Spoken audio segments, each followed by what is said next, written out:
Hey folks, Cornell here with another Deathline video. In this one, we're going to be focusing on the Unholy spec and the talent choices available at the start of the beta. And I will continue to update these videos as new spells and spell changes become available, as they change up the specializations, which Blizzard did say they are going to do. Excuse me. So let's just hop right into it. At level 56, you have Ebon Fever, Bursting Sores, and All Will Serve. Ebon Fever is a passive. Virulent Plague deals 20% more damage over time and half the duration. Bursting Sores is a passive. Festering Wounds deal 50% more damage when burst, and all enemies within 8 yards of a burst Festering Wound suffer 363 shadow damage. All Will Serve. The Raid's Dead spell summons an additional skeletal minion, and its cooldown is removed.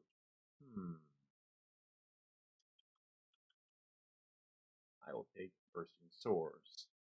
Level 57, you have Pestilent Pustules, Epidemic, and Blighted Rune Weapon.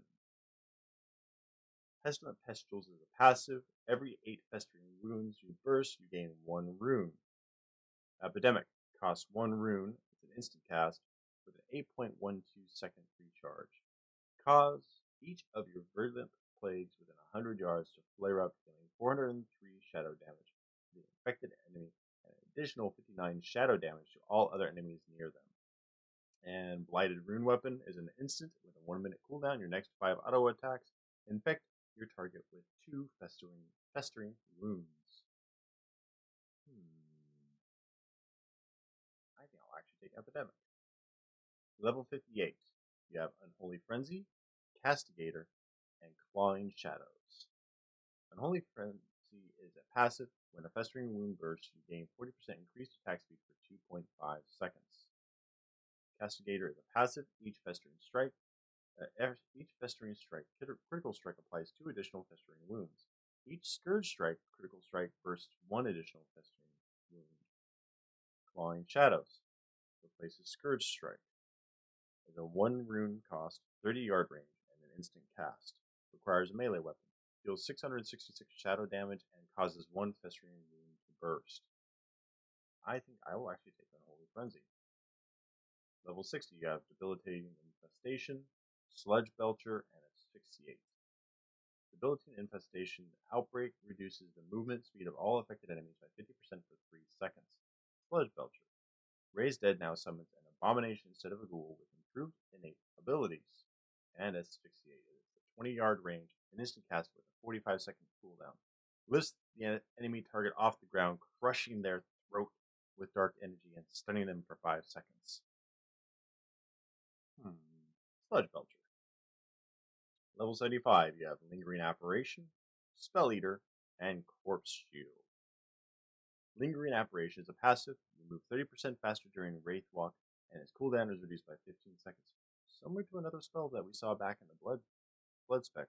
If you haven't seen that yet, check the card up in the top right. It'll take you to it. Spell Eater. Passive. Your anti-magic shell is 20% larger and lasts 5 seconds longer.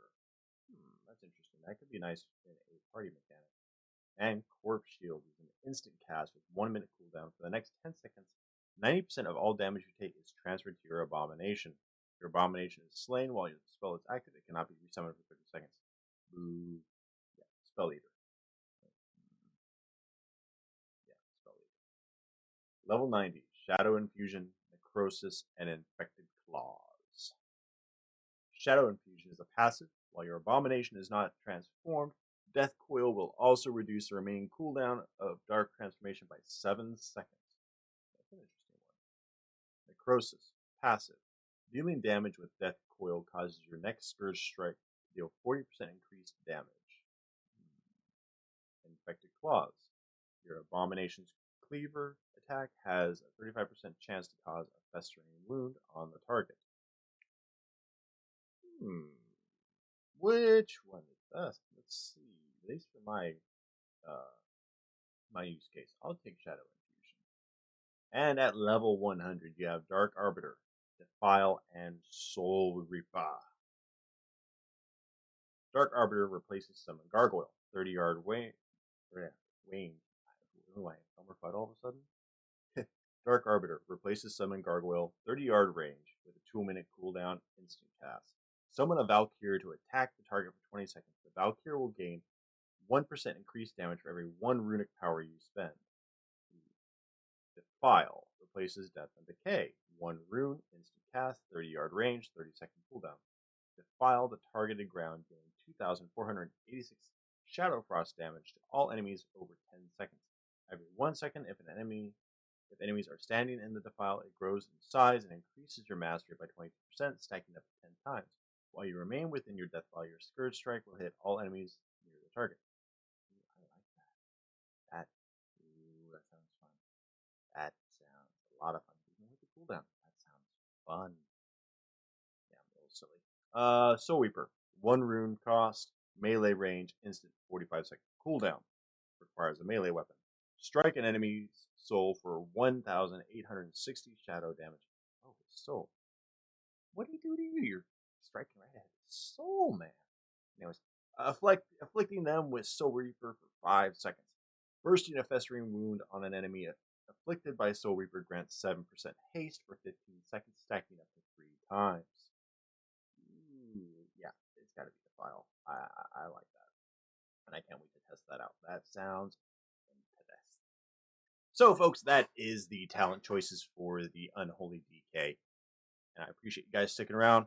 If you have not yet, check out our other build videos that include the Frost DK, the Blood DK, and look forward to Tali, my missus, my wife, will be doing Druid coverage for the beta. She got in today. And yeah, so look forward to those build videos, or not build videos, but talent overviews from her, and some videos with her expressing her views on the beta so far. For Midlife Crits, this is Cornell, and we will see you on the couch.